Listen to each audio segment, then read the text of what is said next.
ભાજપના જ નેતાઓ સરકારી કામમાં ભ્રષ્ટાચારની પોલ ખોલી રહ્યા છે। જૂનાગઢમાં ભાજપના કોર્પોરેટર જયેશ બોગરાએ નરસિંહ મહેતા તળાવના બ્યુટિફિકેશનમાં નબળી ગુણવત્તાની કામગીરી થઈ રહી છે તે પ્રકારનો આરોપ લગાવ્યો।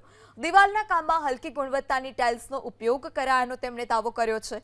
તો આ તરફ સાંસદ મનસુખ વસાવા કે જેઓએ પણ એક વિડીયો વાયરલ કર્યો। ભરૂચના નેત્રંગ ઝઘડિયામાં રસ્તાનું કામ નબળી ગુણવત્તાનું થતું હોવાની પણ આશંકા છે।